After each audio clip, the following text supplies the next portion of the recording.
도망가! 빨리! 여기 있으면 안 돼! 무슨 일이에요? 왜 이렇게 피를? 여기까지 쫓아왔네요. 할머니, 그 돈 어디 숨겼어? 무슨 돈? 저는 아무것도 몰라요. 할머니 남편이 내 돈을 가져갔어. 그건 횡령한 돈이에요. 네가 처음부터 계획한 거지? 지은 씨가 다 속인 건가요? 저는 진심으로 할머니를 보호하려고 했어요. 오늘 사연 시작하기 전에 무료 버튼인 구독과 좋아요 꼭 눌러주세요. 그러면 여러분들에게 복이 찾아올 거예요. 서울 어느 오래된 주택가, 구불구불한 골목길 끝자락에 자리한 작은 집이 하나 있습니다. 대문 옆에 걸린 낡은 간판에는 순자한복이라는 글씨가 희미하게 남아있죠. 페인트가 벗겨진 글씨 사이로 오랜 세월의 흔적이 고스란히 드러나 있어요. 빨간 벽돌로 지어진 2층 집은 아담하지만 단정했고 앞마당에는 할머니가 정성스럽게 가꾼 작은 화단이 있었습니다. 이곳에 박순자 할머니가 혼자 살고 계십니다. 순자 할머니는 올해 75. 한때는 청와대 행사용 한복을 납품할 정도로 유명한 디자이너였어요. 섬세한 손끝으로 만들어낸 한복은 입는 사람마다 품격을 더해 주었고 전국에서 많은 사람들이 순자 할머니의 작품을 찾았습니다. 특히 궁중 한복을 현대적으로 재해석한 순자 할머니의 솜씨는 당시 한복계에서도 독보적이었어요. 전통 문양을 현대적 감각으로 풀어내는 독특한 디자인으로 유명했죠. 청와대 영부인이 입을 한복을 직접 의뢰받았을 때는 온 동네가 들썩일 정도였어요. 신문에 실린 사진을 보며 이웃들이 우리 동네에 이런 유명한 분이 살고 계셨네라며 감탄했던 그 시절이 엊그제 같습니다. 그 시절 순자 할머니의 하루는 정말 바빴어요. 새벽 5시에 일어나 재봉틀 앞에 앉아 저녁 늦게까지 바느질을 했습니다. 손목이 아파도 허리가 결려도 작업을 멈추지 않았죠. 한 땀 한 땀 정성스럽게 술을 놓고 색깔 조합을 고민하고 실 하나하나까지 신경 써서 작업했어요.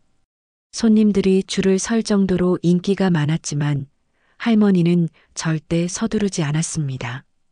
옷은 마음을 담아야 한다는 게 할머니의 철학이었거든요.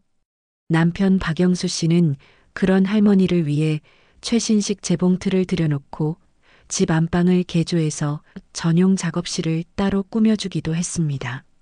순자야, 내가 하고 싶은 대로 다 해. 돈 걱정은 내가 할 테니까. 남편의 든든한 지원 덕분에 할머니는 마음껏 창작에 몰두할 수 있었죠. 매일 저녁이면 남편은 할머니가 만든 한복을 보며 진심으로 감탄했어요.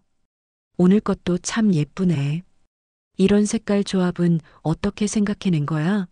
정말 예술이야. 할머니는 그런 남편의 칭찬을 들으며 행복해했습니다. 때로는 밤늦게까지 작업하는 할머니를 위해 따뜻한 꿀차를 끓여다 주기도 했고 어깨가 결린다고 하면 정성스럽게 주물러 주기도 했어요. 주말이면 함께 동대문 원단 시장을 다니며 좋은 비단과 명주를 고르는 재미도 쏠쏠했죠. 그 모든 순간들이 할머니에게는 인생에서 가장 소중하고 행복한 추억이었습니다. 하지만 그 모든 영광과 행복은 남편이 갑작스럽게 세상을 떠난 후 한순간에 무너져 버렸어요. 10년 전 어느 겨울 새벽 남편이 심장마비로 쓰러진 후 할머니의 세상은 완전히 달라졌습니다. 평소 건강하다고 생각했던 남편이었는데 그날 밤 갑자기 가슴을 움켜쥐며 쓰러진 거예요. 병원으로 급히 옮겼지만 이미 늦었어요. 의사는 고개를 저었고 할머니는 그 자리에서 주저앉고 말았죠. 장례를 치르고 나니 혼자 남겨진 현실이 너무 막막했어요.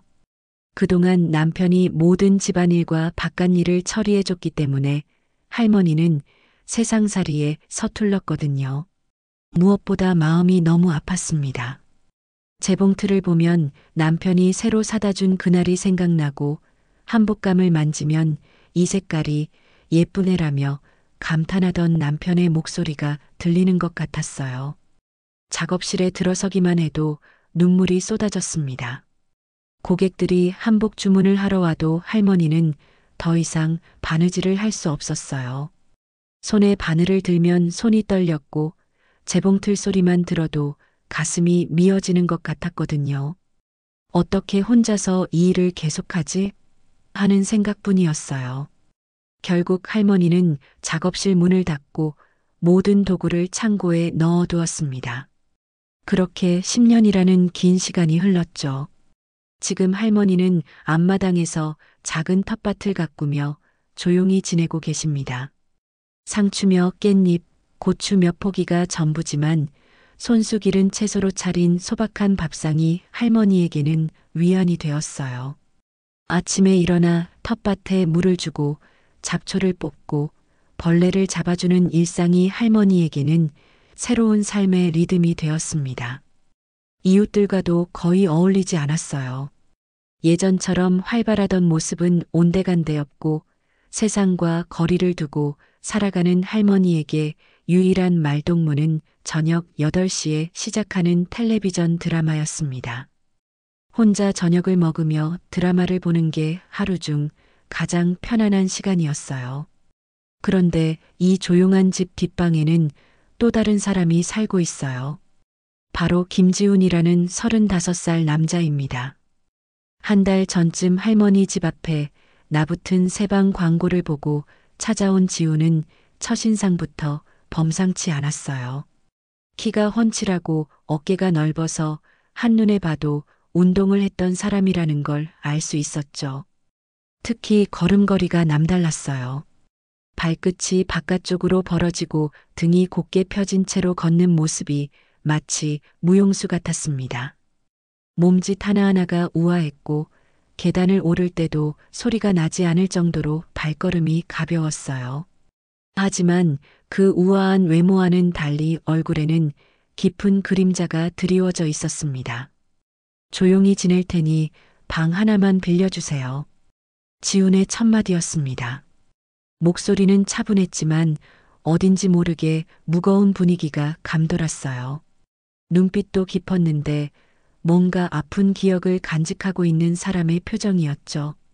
보증금도 월세도 현금으로 미리 몇 달치를 내겠다고 했습니다.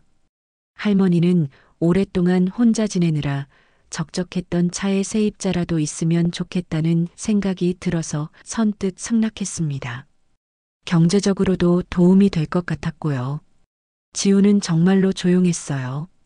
아침 일찍 나갔다가 저녁 늦게 돌아오는 일상을 반복했고 할머니와 마주쳐도 가벼운 인사만 나누고 자신의 방으로 들어갔죠. 안녕히 계세요. 들어오세요. 정도가 전부였습니다. 할머니는 지훈이 무슨 일을 하는지 궁금했지만 굳이 묻지 않았어요. 서로의 사생활을 존중하는 게 세입자와 집주인 사이의 예의라고 생각했거든요. 하지만 마음 한편으로는 이 젊은 남자가 왜 이렇게 조용하고 외로워 보이는지 궁금하기도 했습니다. 하지만 이상한 일이 하나 있었습니다. 새벽 2, 3시쯤이면 지훈의 방에서 희미하게 남자 목소리가 들려왔어요. 지훈 혼자 사는 건 분명한데 누군가와 대화하는 듯한 소리였죠. 처음에는 텔레비전 소리려니 했는데 며칠 지나고 보니 그게 아니었어요. 대화 내용까지는 알아들을 수 없었지만 분명히 두 사람이 이야기하는 소리였습니다. 그것도 꽤 진지한 톤으로, 때로는 다급한 듯한 목소리로 말이에요. 할머니는 밤잠을 설치며 그 목소리에 귀를 기울였지만 벽이 두꺼워서 정확한 내용은 들을 수 없었어요. 그런 의문을 품고 지낸 지 일주일쯤 지났을까요? 12월 중순, 찬바람이 매서운 겨울밤이었습니다. 할머니는 평소처럼 거실 소파에 앉아 저녁 9시 드라마를 보고 있었어요. 따뜻한 대추차 한 잔과 함께 하루를 마무리하는 소소한 즐거움이었죠. 오늘 드라마는 특히 재미있었어요. 주인공이 오랜 비밀을 밝히려는 장면이었는데 할머니는 화면에 집중하고 있었습니다. 딩동. 갑자기 울린 초인종 소리에 할머니는 깜짝 놀랐어요. 벽시계를 보니 밤 11시가 넘은 시간이었습니다. 이런 늦은 시간에 누가 찾아온 걸까요? 할머니는 혹시 지훈이 열쇠를 깜빡했나 싶어 문 쪽으로 향했습니다. 하지만 지훈은 이미 방에 들어와 있었어요. 뒷방에서 희미한 불빛이 새어나오고 있었거든요. 그럼 대체 누가 이 시간에 찾아온 걸까요? 할머니는 슬리퍼를 신고 조심스럽게 현관으로 나갔습니다.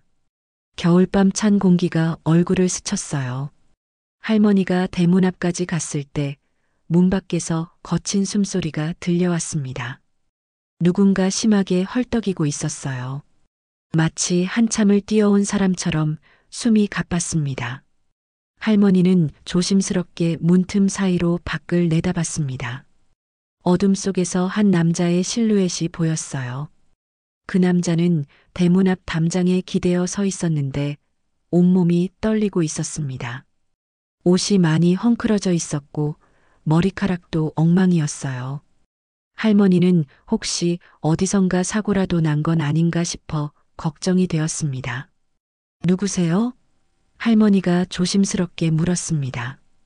목소리를 최대한 작게 해서 이웃집에 피해가 가지 않도록 했어요. 그러자 그 남자가 고개를 들었습니다. 가로등 불빛 아래로 드러난 얼굴은 정말 충격적이었어요. 머리는 완전히 헝클어져 있고 흰 셔츠에는 붉은 얼룩이 여기저기 묻어 있었습니다. 얼굴 한쪽에도 상처가 있는 것 같았죠. 입술 끝에서는 마른 피가 보였어요. 남자는 할머니를 보더니 갑자기 다급한 목소리로 외쳤습니다. 도망가세요. 빨리 도망가세요. 여기 있으면 안 돼요. 목소리가 너무 절박하고 간절해서 할머니의 심장이 쿵쾅거렸어요. 무슨 일이 일어난 건지 도무지 알 수가 없었습니다. 할머니는 무서웠지만 그 남자가 심하게 다친 것 같아서 걱정도 되었어요. 혹시 강도라도 만난 건 아닐까요? 무슨 일이세요? 많이 다치신 것 같은데 병원에 가셔야 하는 거 아니에요? 할머니가 다시 물었을 때 뒤에서 방문이 열리는 소리가 들렸습니다. 지훈이 나온 거예요. 평소보다 훨씬 빠른 걸음으로 현관까지 나온 지훈은 문틈 사이로 밖을 내다봤습니다. 지훈의 얼굴에는 긴장감이 역력했어요. 그 순간 지훈의 얼굴이 돌처럼 싸늘하게 굳어졌어요. 평소에 차분하고 온화한 표정은 온데간데 없고 극도의 긴장과 경계심이 가득한 눈빛이었습니다. 할머니는 지금까지 본 적 없는 지훈의 모습에 깜짝 놀랐어요. 마치 위험한 상황에 직면한 사람의 표정이었거든요. 평소 지훈의 모습과는 완전히 달랐습니다. 여기까지 쫓아왔네요. 지훈이 낮고 차가운 목소리로 중얼거렸습니다. 그 목소리에는 두려움보다 오히려 단호한 결심과 분노가 섞여 있었어요. 할머니는 더욱 혼란스러워졌습니다. 지훈이 저 남자를 분명히 아는 것 같았거든요. 그것도 단순한 지인이 아니라 뭔가 복잡하고 어려운 관계인 것 같았어요. 문 밖의 남자는 지훈을 보더니 더욱 다급해졌습니다. 지훈아, 이제 정말 끝났어. 걔들이 다 알아냈다고. 우리 모두 위험해. 빨리 여기서 나가야 해. 남자의 목소리는 공포와 절망에 떨고 있었어요. 할머니는 그제야 이 상황이 단순한 사고나 우연한 만남이 아니라는 걸 깨달았습니다. 뭔가 심각하고 위험한 일이 벌어지고 있는 거였어요. 지훈은 잠시 침묵했다가 할머니를 돌아봤어요. 그 눈빛에는 미안함과 걱정이 담겨 있었습니다. 할머니, 안으로 들어가 계세요. 제가 처리할게요.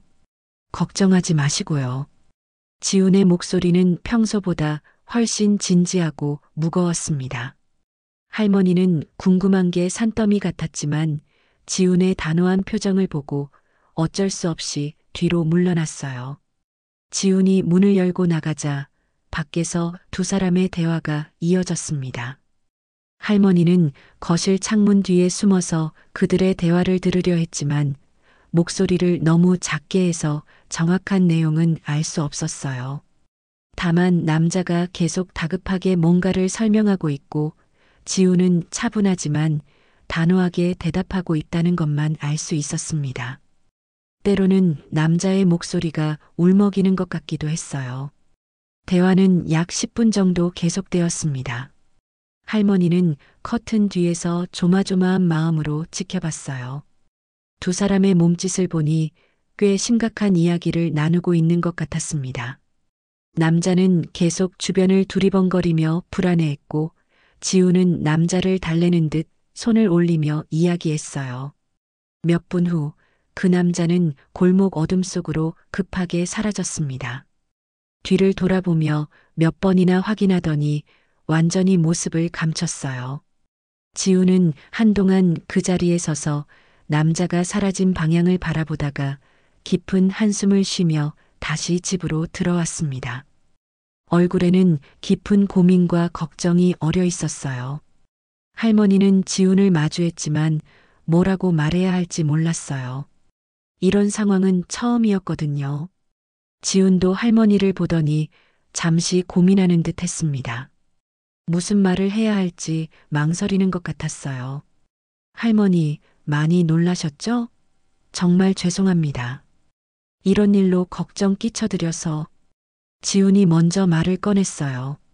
목소리에는 진심 어린 사과가 담겨 있었습니다.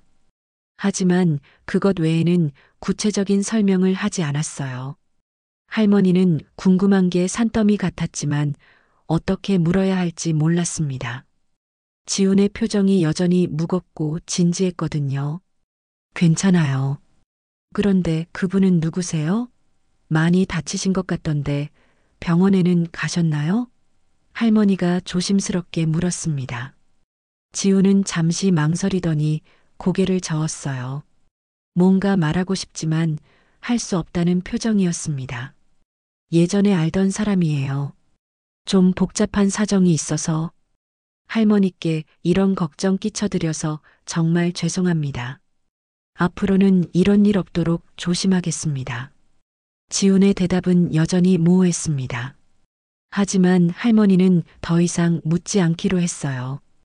지훈이 말하고 싶어 하지 않는다는 걸 분명히 알 수 있었거든요. 그날 밤 할머니는 도저히 잠을 이룰 수 없었습니다. 계속해서 그 남자의 절박한 얼굴과 도망가세요라는 말이 머릿속에 맴돌았어요. 지훈의 차갑고 긴장된 표정도 잊을 수 없었고요. 분명히 뭔가 심각한 일이 벌어지고 있는 것 같았는데 할머니는 그것이 무엇인지 전혀 알 수 없어서 답답했습니다. 새벽 3시쯤 지훈의 방에서 또다시 목소리가 들려왔어요. 이번에는 평소보다 훨씬 또렷하고 다급했습니다. 지훈이 누군가와 전화를 하고 있는 것 같았어요. 목소리 톤이 어젯밤보다 훨씬 심각하고 긴장되어 있었습니다. 할머니는 침대에서 일어나 귀를 기울였지만 여전히 정확한 내용은 들을 수 없었어요. 다만 안전한 곳, 조심해야 한다. 더 이상은 안 된다 같은 단편적인 말들만 들릴 뿐이었습니다. 다음 날 아침 지훈은 평소보다 훨씬 일찍 나갔습니다. 할머니가 텃밭에 물을 주고 있을 때 지훈이 급하게 나오더니 평소와 달리 가방을 2개나 들고 있었어요. 하나는 평소 들고 다니던 검은 가방이고 다른 하나는 처음 보는 큰 여행용 가방이었습니다. 안녕히 계세요라는 가벼운 인사만 하고 서둘러 사라졌어요. 평소보다 훨씬 바쁘고 초조한 모습이었습니다. 할머니는 하루 종일 불안했어요. 어젯밤 일이 계속 생각났고 지훈이 혹시 위험한 일에 휘말린 건 아닌지 걱정되었습니다. 저녁이 되어도 지훈은 돌아오지 않았어요. 평소라면 9시쯤에는 집에 들어왔는데 밤 10시가 넘어서도 소식이 없었습니다. 이틀째 되는 날 할머니의 걱정은 더욱 커졌습니다. 지훈의 방에서는 아무 소리도 들리지 않았고 불빛도 보이지 않았어요. 혹시 짐을 싸서 떠난 건 아닐까 하는 생각도 들었습니다. 할머니는 지훈이 월세를 미리 몇 달치 낸 것이 혹시 이런 상황 때문이었나 싶었어요. 사흘째 되는 날 오후 할머니는 지훈의 방 상태를 확인해 보기로 마음먹었습니다. 세입자의 사생활을 함부로 침범하는 건 예의에 어긋나지만 너무 걱정되어서 참을 수가 없었거든요. 혹시 지훈에게 무슨 일이 생긴 건 아닐까 하는 불안감이 계속 커졌어요. 할머니는 여분의 열쇠를 꺼내어 조심스럽게 지훈의 방문을 열었습니다. 방 안은 깔끔하게 정리되어 있었어요. 침대도 깨끗하게 정돈되어 있고 책상 위에도 물건들이 가지런히 놓여 있었습니다. 하지만 옷장을 열어보니 옷들이 많이 사라진 것 같았어요. 지훈이 정말 어디론가 떠난 게 분명했습니다.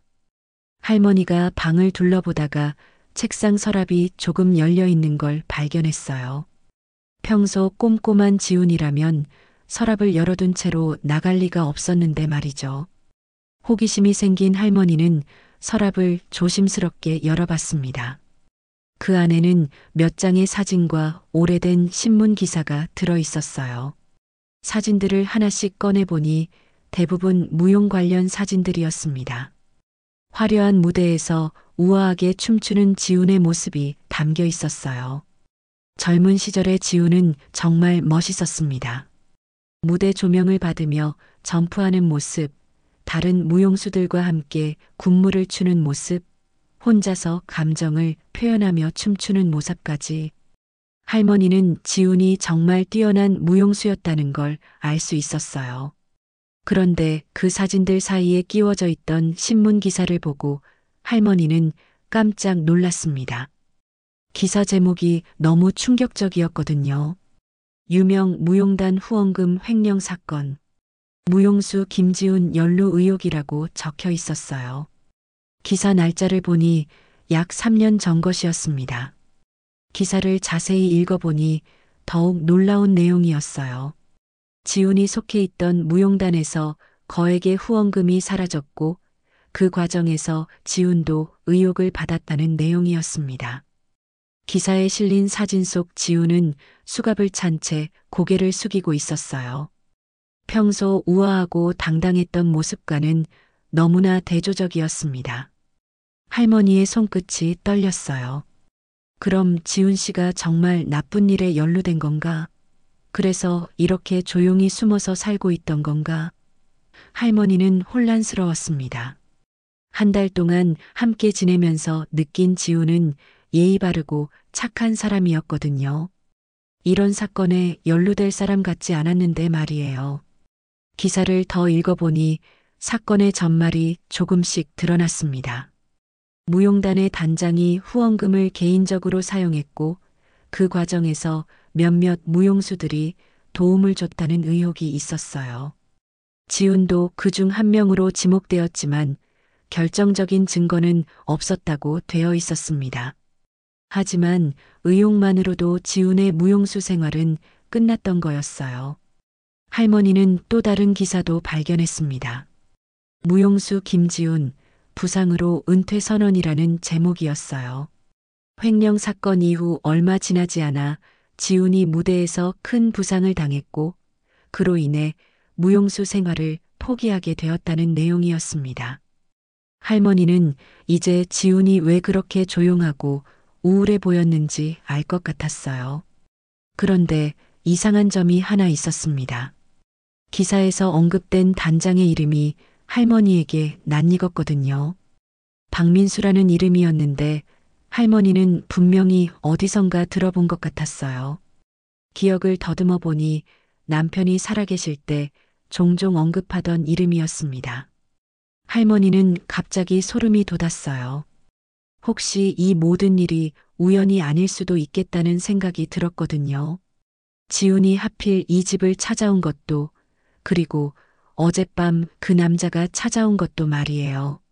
뭔가 더 큰 비밀이 숨어 있는 것 같았습니다. 할머니는 신문 기사를 다시 제자리에 넣고 서랍을 닫았습니다. 하지만 마음은 더욱 복잡해졌어요. 지훈을 믿고 싶었지만 이런 과거가 있다는 걸 알고 나니 불안하기도 했습니다. 무엇보다 어젯밤 일과 이 신문 기사가 어떤 관련이 있는지 궁금했어요. 그날 저녁 할머니는 혼자 저녁을 먹으며 깊은 생각에 잠겼습니다. 지훈은 언제 돌아올까요? 그리고 돌아오면 이 모든 일에 대해 설명해 줄까요? 할머니는 답답한 마음을 달래려 했지만 쉽지 않았어요.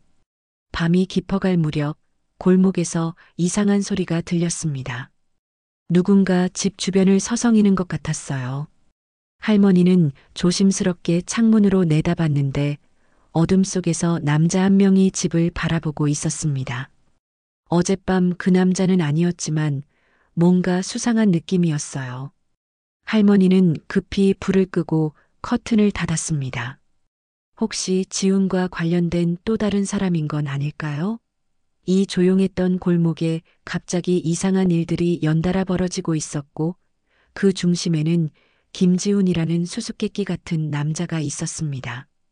다음 날 아침 할머니는 일찍 일어나 텃밭을 돌보고 있었습니다. 밤새 뒤척이느라 잠을 제대로 이루지 못했지만 바깥 공기를 마시니 조금 기분이 나아졌어요. 상추에 물을 주면서 어젯밤 일을 다시 생각해 봤는데 혹시 너무 예민하게 반응한 건 아닐까 하는 생각도 들었습니다. 그런데 오전 10시쯤 집 앞에서 발걸음 소리가 들렸어요. 할머니가 고개를 들어보니 낯선 남자 한 명이 대문 앞에 서 있었습니다. 40대 초반쯤으로 보이는 남자였는데 깔끔한 정장을 입고 있었어요. 어젯밤 집 주변을 서성이던 사람과는 다른 사람 같았습니다. 남자는 할머니를 보더니 공손하게 인사했습니다. 안녕하세요. 혹시 김지훈 씨 계신가요? 목소리는 정중했지만 어딘지 모르게 긴장된 느낌이었어요. 할머니는 어떻게 대답해야 할지 고민되었습니다. 지훈이 사흘째 집에 오지 않고 있다는 걸 말해야 할까요? 지훈 씨는 지금 안 계세요. 누구시길래 찾으시는지요? 할머니가 조심스럽게 물었습니다. 남자는 잠시 망설이더니 할머니에게 다가왔어요. 그리고 주변을 둘러본 후 목소리를 낮춰서 말했습니다. 할머니, 저는 지훈이와 같은 무용단에서 일했던 사람입니다. 이름은 최민호라고 해요. 남자의 표정이 진지해졌어요. 사실 중요한 이야기가 있어서 지훈이를 찾고 있었거든요. 언제쯤 돌아오시는지 아시나요? 할머니는 최민호라는 이름을 어디선가 들어본 것 같았어요. 아마 어제 본 신문 기사에서였을 거예요.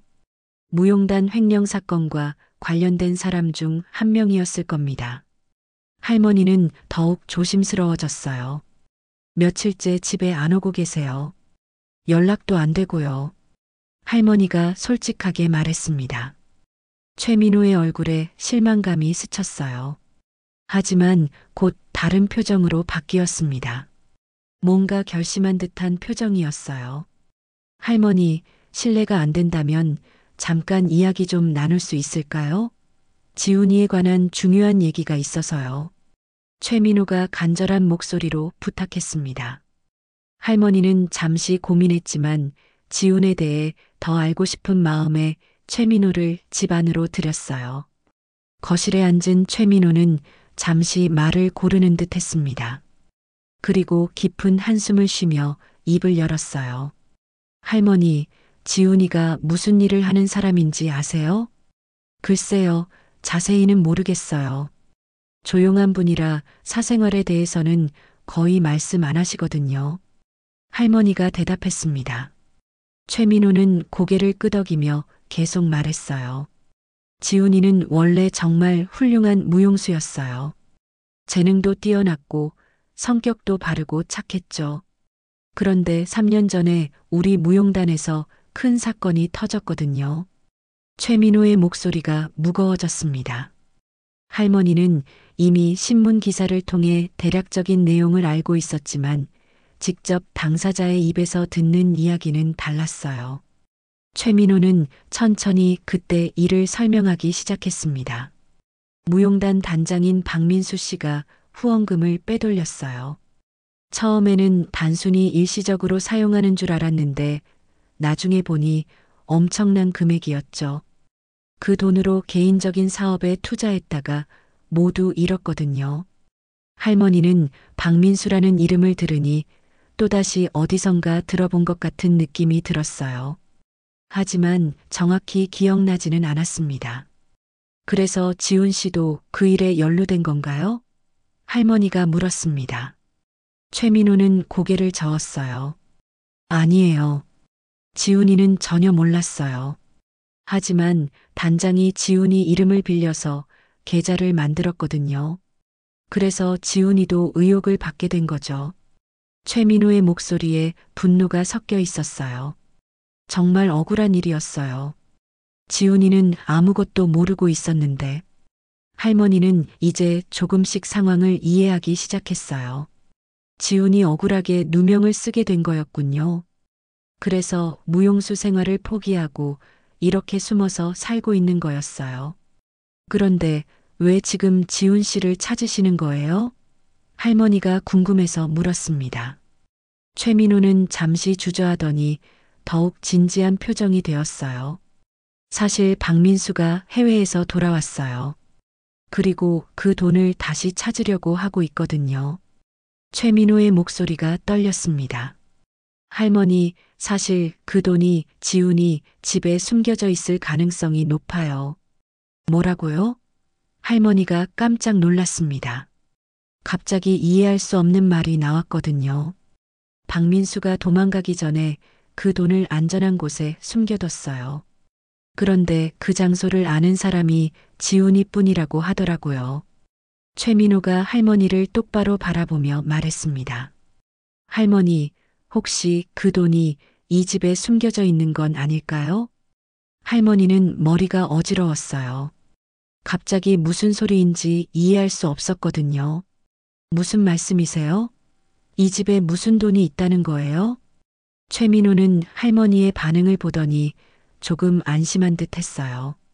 아, 할머니께서는 정말 모르시는군요. 죄송해요. 그냥 혹시나 해서 물어본 거예요.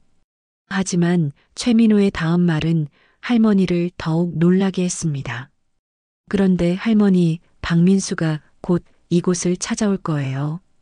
그 돈을 회수하기 위해서요. 그때가 되면 지훈이와 할머니 모두 위험해질 수 있어요. 위험하다니 무슨 뜻이에요? 할머니가 불안해하며 물었습니다. 박민수는 그 돈 때문에 이미 많은 사람들에게 빚을 졌어요. 돈을 갚지 못하면 정말 위험한 상황이 벌어질 거예요. 그래서 필사적으로 그 돈을 찾으려고 하는 거죠. 최민호의 목소리가 더욱 진지해졌습니다. 그런데 왜 지훈이가 그 돈의 위치를 안다는 거예요? 할머니가 혼란스러워하며 물었습니다. 박민수가 그 돈을 숨길 때 지훈이가 우연히 그 장면을 봤거든요. 그래서 지훈이만이 그 위치를 알고 있어요. 박민수도 그걸 알고 있고요. 최민호가 설명했습니다. 할머니는 점점 상황이 심각하다는 걸 깨달았어요. 그래서 지훈이 사흘째 집에 오지 않고 있는 거였군요. 그리고 그날 밤 찾아온 남자도 이 일과 관련이 있었을 거예요. 그럼 지훈 씨는 지금 어디 있는 건가요? 할머니가 걱정스럽게 물었습니다. 아마 안전한 곳에 숨어 있을 거예요. 하지만 계속 숨어 있을 수는 없어요. 언젠가는 박민수와 대면해야 할 때가 올 거거든요. 최민호가 한숨을 쉬었습니다. 바로 그때 밖에서 자동차 소리가 들렸어요. 최민호는 긴장한 표정으로 창문을 내다봤습니다. 그리고 갑자기 얼굴이 하얗게 변했어요. 할머니, 큰일 났어요. 박민수가 왔어요. 할머니는 최민호의 말에 가슴이 철렁 내려앉았어요. 창문 너머로 보니 검은색 승용차 한 대가 골목 입구에 멈춰 서 있었습니다. 차에서 내린 남자는 정장을 입고 있었지만 어딘지 모르게 위압적인 분위기를 풍겼어요. 키는 그리 크지 않았지만 어깨가 넓고 걸음걸이가 당당했습니다. 그 뒤로 덩치가 큰 남자 2명이 더 내렸어요. 마치 보디가드 같은 느낌이었습니다. 골목이 좁은데도 불구하고 차를 그대로 세워둔 채 집 쪽으로 걸어오고 있었어요. 할머니, 저는 뒷문으로 나가겠어요. 박민수가 저를 보면 더 복잡해질 거예요. 최민호가 다급하게 말했습니다. 얼굴이 하얗게 질려 있었어요. 무슨 일이 있어도 그 돈에 대해서는 모른다고 하세요. 절대로 아는 척하면 안 돼요. 정말 위험해질 수 있어요. 그 사람은 돈을 위해서라면 뭐든지 할 수 있는 사람이거든요. 최민호는 서둘러 뒷문으로 사라졌고 할머니는 혼자 남겨졌어요. 손이 떨려서 차 한 잔을 들 수도 없을 지경이었습니다. 심장이 쿵쾅거려서 가슴이 아플 정도였어요. 이런 상황은 처음이라 어떻게 대처해야 할지 막막했습니다. 평생 조용하게 살아온 할머니에게는 너무나 충격적인 일이었어요. 몇 분 후 예상대로 초인종이 울렸어요. 딩동, 딩동, 딩동. 계속해서 울리는 초인종 소리에 할머니는 마지못해 문 앞으로 갔습니다. 평소보다 훨씬 강하고 지속적으로 누르는 소리였어요. 마치 빨리 나오라고 재촉하는 것 같았습니다. 할머니는 문고리를 잡은 채 잠시 망설였어요. 과연 문을 열어야 할까요? 문을 열자 다부진 체격의 중년 남자가 서 있었어요. 나이는 50대 초반쯤으로 보였고 얼굴에는 가짜 웃음이 걸려 있었지만 눈빛은 차가웠습니다. 잘 다듬어진 머리와 비싼 정장을 입고 있었지만 뭔가 음침한 분위기가 느껴졌어요. 손가락에는 굵은 반지가 여러 개 끼워져 있었고 목에는 금목걸이가 걸려 있었습니다. 안녕하세요, 할머니. 박민수라고 합니다. 혹시 김지훈 씨 계신가요? 남자가 공손한 척하며 말했지만 할머니는 본능적으로 위험함을 느꼈어요. 목소리는 부드러웠지만 어딘지 모르게 위협적이었거든요. 말투도 예의 바른 것처럼 들렸지만 강압적인 느낌이 있었어요. 특히 웃을 때 드러나는 금리가 번쩍거려서 더욱 불편했습니다. 지훈 씨는 며칠째 집에 안 계세요. 연락도 안 되고요. 할머니가 최대한 자연스럽게 대답했습니다. 목소리가 떨리지 않도록 애썼어요. 박민수는 할머니의 대답을 들으면서도 계속 집안을 살펴보고 있었어요. 마치 무엇인가를 찾고 있는 것 같았습니다. 현관 너머로 보이는 거실과 복도를 훑어보고 있었어요. 그러시군요. 정말 아쉽네요. 박민수가 아쉬운 척하며 말했어요. 그런데 혹시 집 안에 들어가서 확인해 봐도 될까요? 지훈이와 정말 중요한 약속이 있었거든요. 사업상 급한 일이라서 늦으면 큰일 날 수도 있어요. 박민수가 한 발 앞으로 나오며 말했습니다. 할머니는 뒤로 물러나며 당황했어요. 이 남자가 그냥 들어오려고 하는 것 같았거든요. 뒤에 서 있던 2명의 남자들도 한 발씩 앞으로 나와서 할머니를 압박하고 있었어요. 그런 건 좀 곤란해요. 세입자분이 없는데 함부로 들어갈 수는. 할머니가 말을 흐리자 박민수의 표정이 조금씩 변하기 시작했어요. 가짜 미소가 점점 사라지고 진짜 모습이 드러나고 있었습니다. 눈빛이 날카로워지고 있었어요. 할머니, 사실 지훈이가 제 물건을 가지고 있거든요. 아주 중요하고 비싼 물건이라서 꼭 찾아야 해요. 박민수의 목소리가 점점 강해졌어요. 그냥 확인만 하고 갈 테니까 양해해 주세요. 혹시 이 집에 큰 돈이나 귀중품이 보관되어 있는 건 아니시죠? 할머니는 깜짝 놀랐습니다. 최민호가 말했던 그 돈을 찾고 있는 게 분명했어요. 무슨 돈 말씀이세요? 저는 그런 거 전혀 모르는데요. 지훈 씨가 무슨 돈을 가지고 있다는 건지 이해가 안 가요. 박민수는 할머니의 반응을 유심히 살펴봤어요. 마치 거짓말을 하는지 진실을 말하는지 판별하려는 것 같았습니다. 그리고 갑자기 다른 표정을 지으며 의미심장한 미소를 지었어요. 뭔가 새로운 계획을 떠올린 것 같았습니다. 아, 그렇다면 다른 방법으로 접근해 보죠. 할머니, 혹시 남편분 성함이 어떻게 되시나요? 박민수가 갑자기 전혀 다른 질문을 했어요. 할머니는 왜 갑자기 남편 얘기가 나오는지 이해할 수 없었습니다. 남편 말씀이세요? 왜 갑자기 남편 얘기를 하시는지. 할머니가 의아해하자 박민수가 더욱 구체적으로 물었어요. 마치 이미 답을 알고 있는 것처럼 확신에 찬 목소리였습니다. 박영수 씨 아니신가요? 박민수가 할머니를 똑바로 바라보며 말했습니다. 할머니는 깜짝 놀랐어요. 이 사람이 어떻게 남편 이름을 정확히 알고 있는 걸까요? 처음 만나는 사람인데 말이에요. 더욱 놀라운 건 성까지 정확히 알고 있다는 점이었어요. 어떻게 저희 남편 이름을 아세요? 저희가 전에 만난 적이 있나요? 할머니가 놀라며 말하자 박민수의 얼굴에 이상한 미소가 떠올랐어요. 마치 자신의 계획이 성공한 것처럼 만족스러운 표정이었습니다.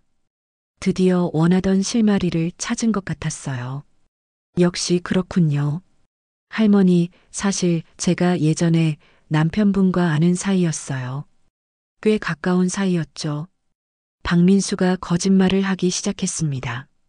그런데 남편분이 돌아가시기 전에 제게 맡겨둔 돈이 있거든요. 꽤 큰 금액이에요. 아마 현금으로 몇 천만 원 정도 될 거예요. 할머니는 혼란스러웠어요. 남편이 살아계실 때 박민수라는 사람에 대한 얘기를 들어본 기억이 희미하게 있었지만 구체적으로는 기억나지 않았거든요. 혹시 정말 남편과 무슨 관계가 있었던 걸까요? 남편은 사업도 하셨고 아는 사람이 많았으니까 가능한 일이긴 했어요. 하지만 이렇게 큰 돈을 맡겼다는 얘기는 처음 듣는 이야기였습니다. 그런 돈이 있었다면 저한테 말씀하셨을 텐데요. 남편은 제게 모든 걸 다 말씀하는 분이었거든요. 특히 돈 관련된 일은 더욱 그랬어요. 할머니가 의심스러워하자 박민수는 더욱 교묘하게 말을 이어갔어요. 아마 남편분이 할머니께 걱정 끼치고 싶지 않아서 말씀 안 하신 것 같아요. 사업상 급한 돈이 필요해서 잠깐 맡겨둔 거라고 하셨거든요. 박민수가 그럴듯하게 설명했습니다.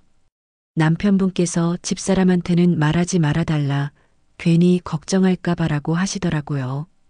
그때 남편분이 힘들어 하시는 모습을 봤거든요. 할머니는 점점 헷갈렸어요. 남편이 돌아가신 후 집에서 발견된 현금들이 있었는데 혹시 그것과 관련이 있는 건 아닐까요? 남편은 항상 만약을 위해 준비해둔 돈이라고 말했었는데 사실은 다른 사람 돈이었던 건 아닐까요? 남편이 그런 비밀을 숨기고 있었을 수도 있었어요. 사업을 하다 보면 복잡한 일들이 많았으니까요. 할머니, 그 돈 혹시 금고나 어딘가 안전한 곳에 보관하고 계시죠?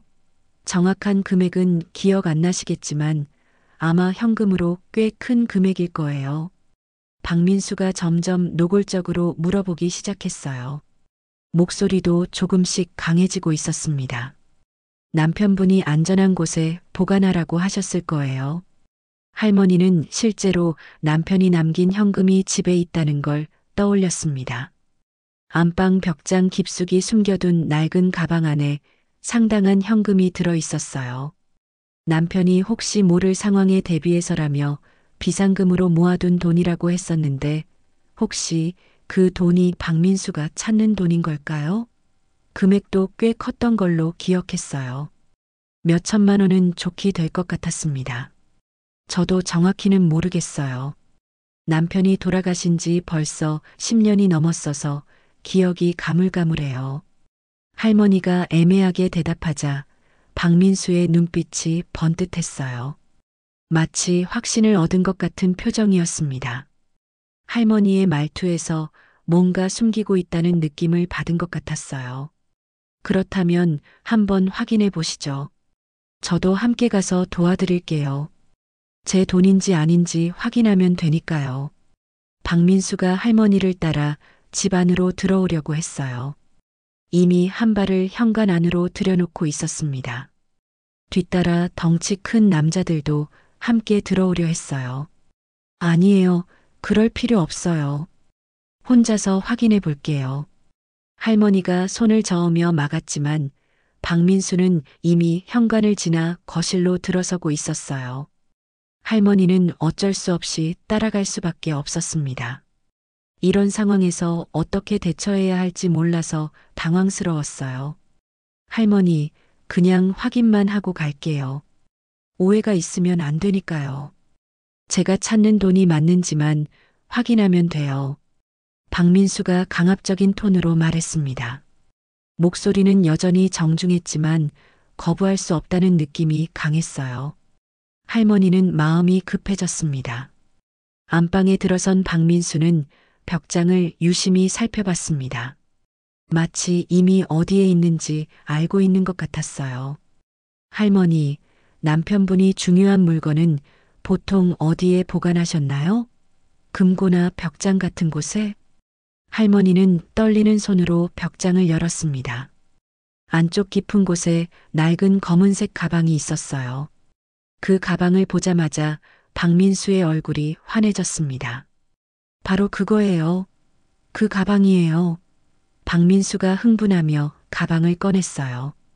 가방을 열자 두꺼운 현금 뭉치들이 나왔습니다. 5만 원권 지폐들이 고무줄로 묶여서 가득 들어 있었어요.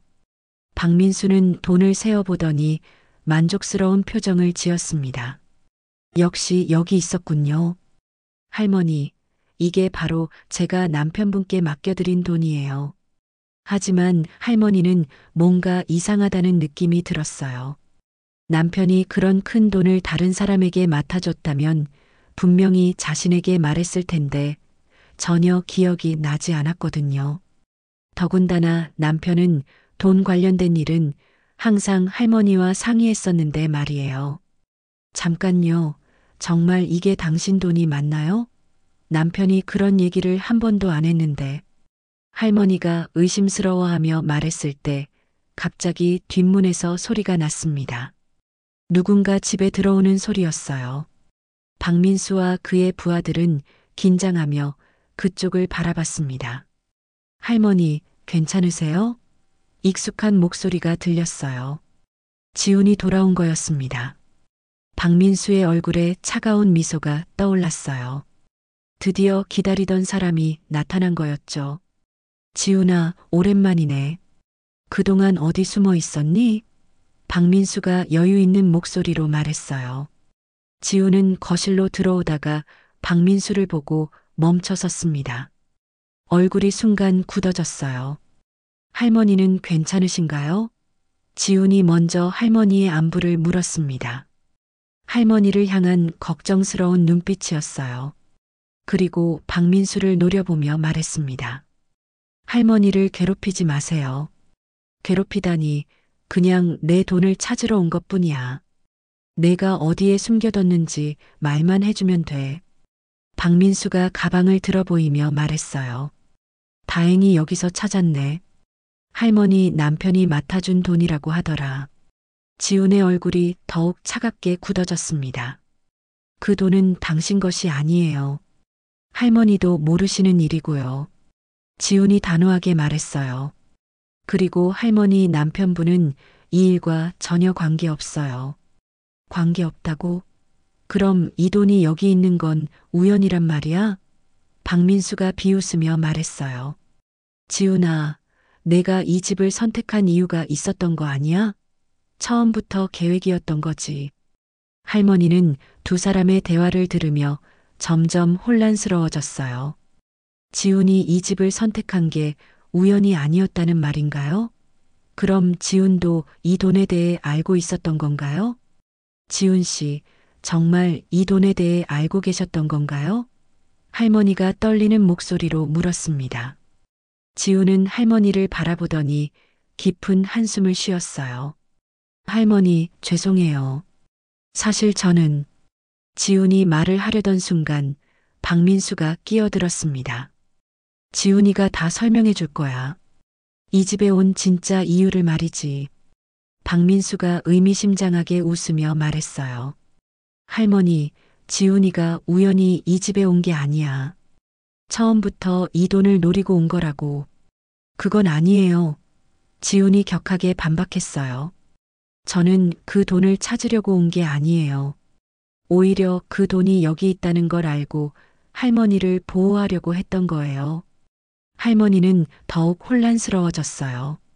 대체 무슨 일이 벌어지고 있는 건가요? 지훈 씨, 정확히 무슨 일인지 설명해 주세요. 저는 아무것도 모르겠어요. 지훈은 잠시 망설이더니 진실을 말하기 시작했습니다. 할머니, 사실 그 돈은 박민수가 무용단에서 빼돌린 후원금이에요. 그리고 그 돈을 숨긴 사람이 바로 할머니 남편분이었어요. 뭐라고요? 할머니가 깜짝 놀라며 물었어요.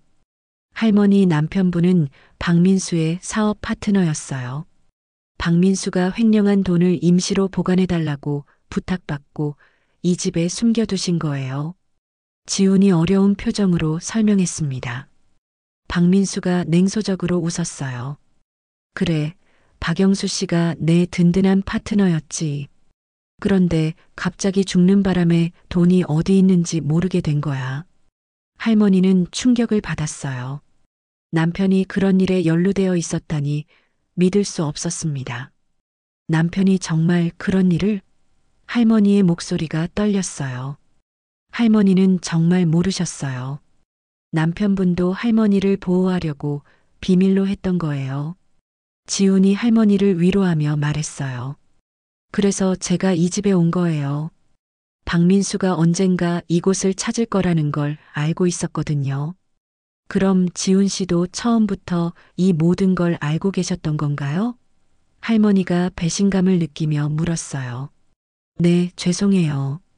하지만 제가 할머니를 이용하려고 한 건 아니에요.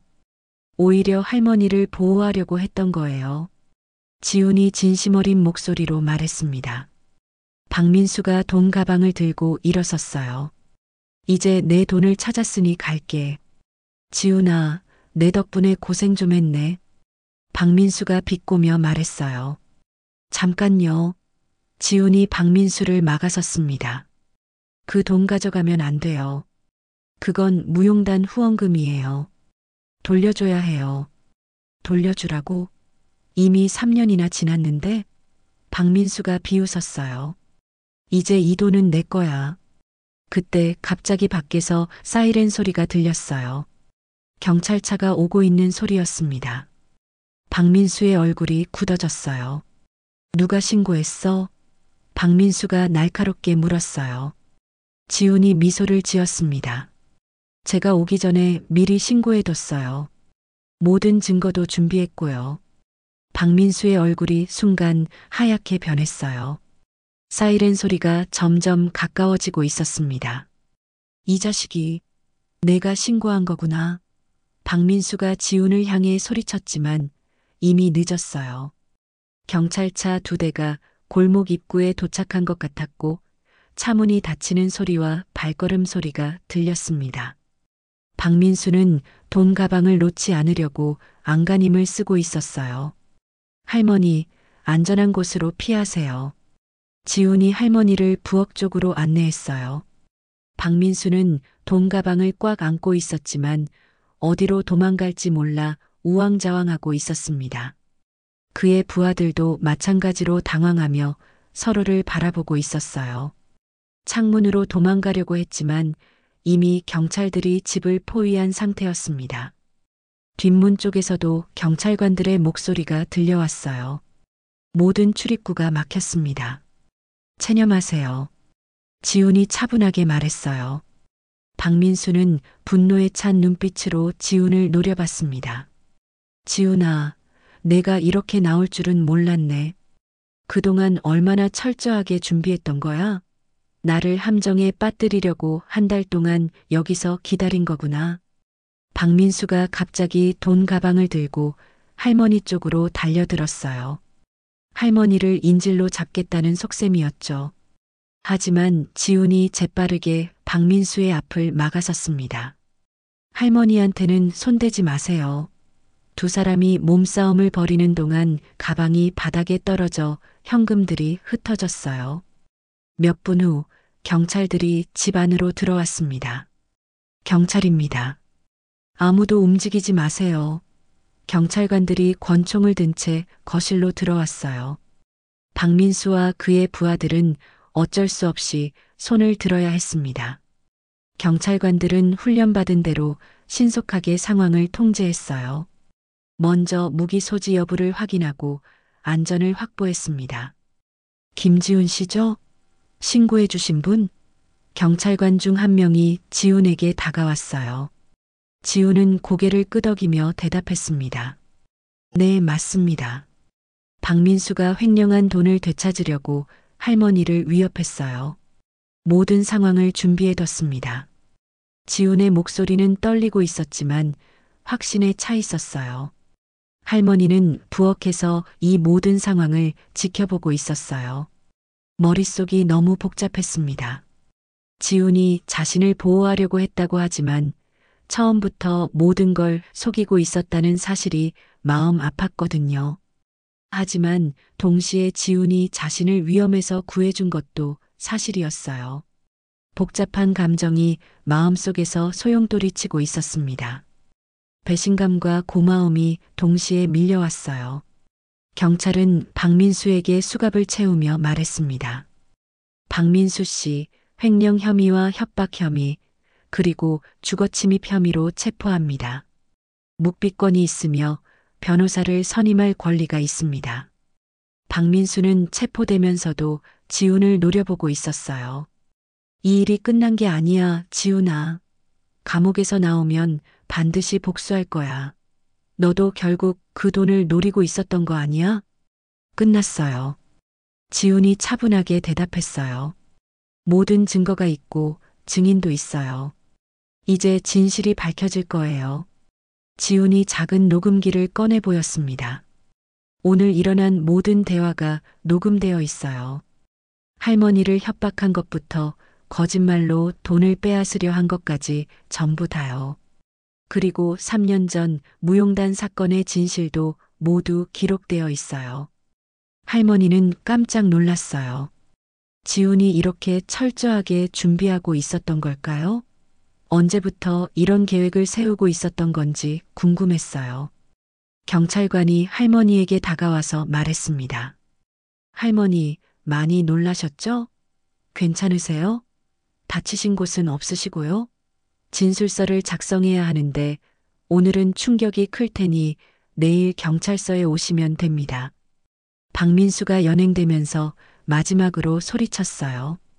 지훈아, 너도 결국 그 돈에 욕심이 있었던 거 아니야? 왜 혼자서 다 가지려고 하는 거야? 할머니도 속이고 나도 속이고. 하지만 지훈은 대답하지 않았어요. 박민수와 그의 부하들이 모두 연행되고 나자 집안이 다시 조용해졌습니다. 마치 폭풍이 지나간 후 같은 정막이 흘렀어요. 지훈과 할머니만 남게 되었어요. 할머니는 지훈을 바라보며 복잡한 마음이었습니다. 고마웠지만 동시에 배신감도 들었거든요. 한 달 동안 함께 지내면서 가족 같은 느낌이 들었는데 알고 보니 모든 게 계획이었다는 사실이 마음 아팠어요. 하지만 지훈이 자신을 보호하려고 했다는 것도 사실이었죠. 할머니, 정말 죄송해요. 지훈이 깊숙이 고개를 숙이며 사과했어요. 처음부터 모든 걸 말씀드렸어야 했는데 할머니를 위험에 빠뜨릴까봐 걱정됐어요. 그리고 할머니가 놀라실까봐 무서웠어요.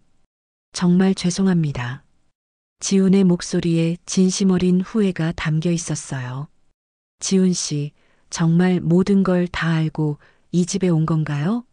할머니가 슬픈 목소리로 물었어요. 목소리가 떨렸습니다. 믿었던 사람에게 속았다는 생각에 마음이 아팠어요. 지훈은 잠시 망설이더니 천천히 진실을 말하기 시작했습니다. 사실 3년 전 무용단 사건이 터졌을 때 저는 박민수가 돈을 어디에 숨겼는지 우연히 알게 되었어요. 지훈이 무거운 표정으로 설명했습니다. 박민수가 할머니 남편분께 돈을 맡기는 장면을 봤거든요. 무용단 연습실 근처 카페에서 둘이 만나는 걸 목격했어요. 그때 박민수가 안전한 곳에 보관해달라고 부탁하는 소리를 들었죠. 하지만 그때는 증거가 없어서 신고할 수 없었어요. 할머니는 충격을 받았어요. 남편이 정말 그런 일에 연루되어 있었다니 믿기 어려웠습니다. 10년을 함께 살면서 그런 비밀이 있었다는 게 너무 충격적이었어요. 남편이 왜 그런 일을 했을까요? 우리 집은 돈이 부족하지도 않았는데 남편은 그런 위험한 일을 할 사람이 아니었어요. 할머니 남편분은 박민수에게 완전히 속으셨어요. 박민수가 정당한 사업 확장 자금이라고 거짓말했거든요. 지훈이 할머니를 위로하며 말했어요. 남편분은 그게 불법적인 돈인 줄 전혀 모르셨어요. 박민수가 무용단 발전을 위한 후원금이라고 속였거든요. 나중에 신문에서 사건을 보고 진실을 알고 정말 괴로워하셨을 거예요. 지훈이 계속 설명했습니다. 남편분이 갑작스럽게 돌아가시고 나서 박민수는 돈의 정확한 위치를 잃어버렸어요. 남편분이 정확히 어디에 숨겨뒀는지 말씀해 주시기 전에 심장마비로 돌아가신 거죠. 그래서 박민수는 저를 협박해서 돈을 찾으려고 했어요. 하지만 저는 할머니를 보호하기로 마음먹었어요. 그래서 이 집에 온 건가요? 할머니가 물었어요. 네, 박민수가 언젠가 이곳을 찾을 거라는 걸 알고 있었어요. 할머니 혼자서는 위험할 것 같아서 지키고 싶었어요. 지훈의 목소리에 진심이 담겨 있었어요. 처음에는 단순히 의무감 때문이었는데 할머니와 지내면서 정말 가족 같은 마음이 들었어요. 할머니께서 저를 따뜻하게 대해주셔서 정말 고마웠어요. 할머니는 지훈의 말을 듣고 마음이 조금 누그러졌어요. 비록 처음에는 속였지만 자신을 보호하려는 마음이 진심이었다는 걸 알 수 있었거든요. 그럼 며칠 전 밤에 찾아온 그 다친 사람은 누구였나요? 정말 무서웠어요. 피를 흘리고 있었잖아요. 최민호라는 사람이에요. 저와 같은 무용단에 있던 동료인데 박민수에게 계속 협박당하고 있었어요. 지훈이 안타까운 표정으로 설명했어요. 그 사람도 저처럼 억울하게 누명을 쓴 거였어요.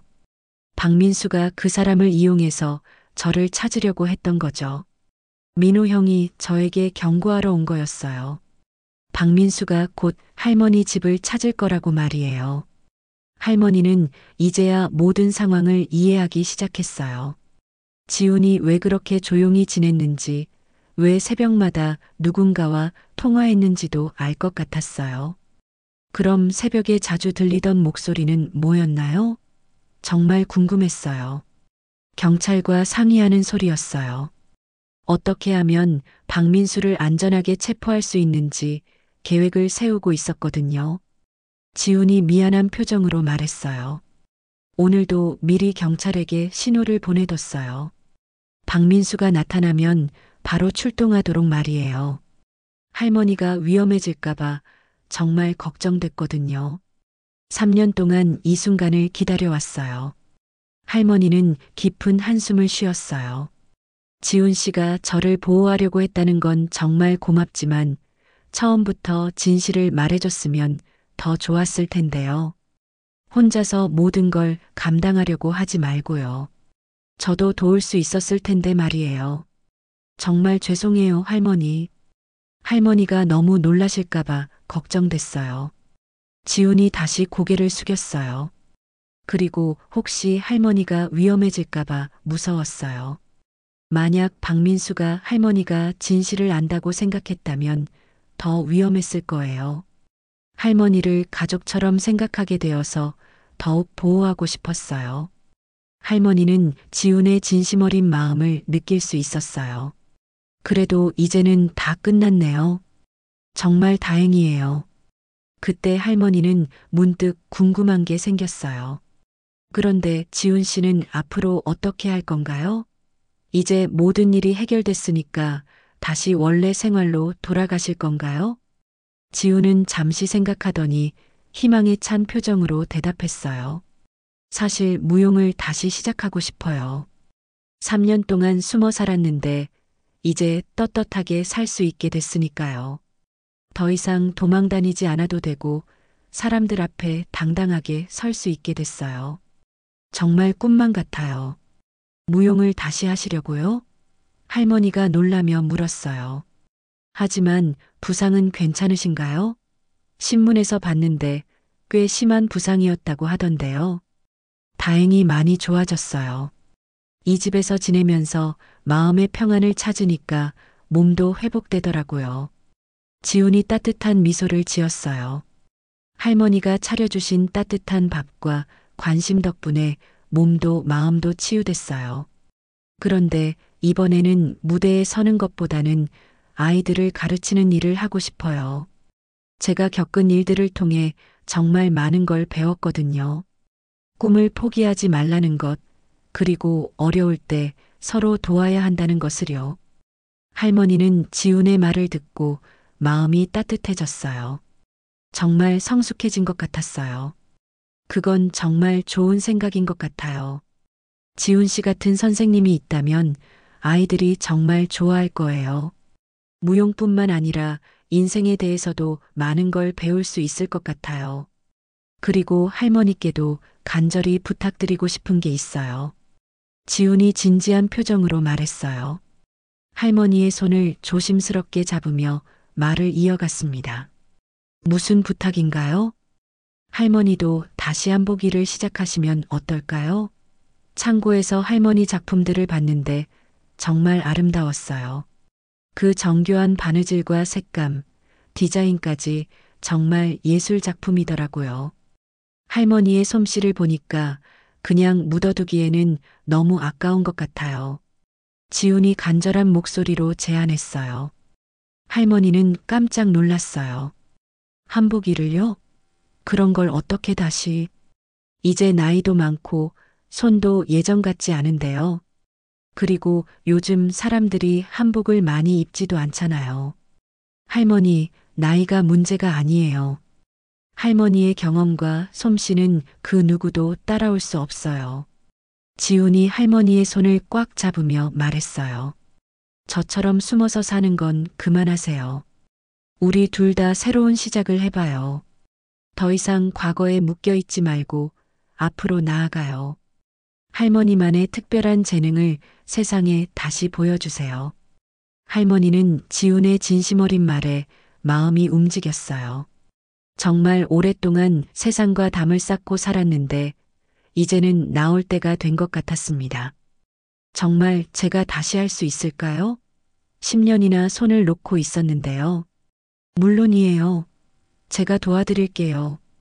요즘 젊은 사람들도 한복에 관심이 많더라고요. 특히 결혼식이나 특별한 날에 입을 한복을 찾는 사람들이 많아요. 할머니의 전통적인 기법과 현대적인 감각을 결합하면 정말 멋진 작품이 나올 것 같아요. 지훈이 신나게 말했어요. 몇 달 후 정말 놀라운 변화가 일어났습니다. 지훈은 근처 문화센터에서 아이들에게 무용을 가르치기 시작했어요. 처음에는 과거 사건 때문에 부모들이 의심스러워했지만 지훈의 진심과 뛰어난 실력을 보고 차츰 신뢰하게 되었습니다. 아이들은 지훈을 정말 좋아했어요. 지훈이 들려주는 무용 이야기와 함께하는 수업이 너무 재미있었거든요. 무엇보다 지훈이 자신의 경험담을 통해 꿈을 포기하지 말라는 메시지를 전해주는 게 감동적이었어요. 할머니도 큰 용기를 내어 한복집 문을 다시 열었습니다. 오래 잠가두었던 작업실을 깨끗이 정리하고 녹슨 재봉틀에 기름을 치고 새로운 원단들을 들여놨어요. 처음에는 손이 많이 어색했지만 바늘을 쥐고 실을 꿰고 있으니 예전 기억이 물밀듯이 되살아났습니다. 마치 자전거를 타는 것처럼 몸이 모든 걸 기억하고 있었어요. 놀랍게도 할머니의 한복집에 손님들이 하나둘씩 찾아오기 시작했어요.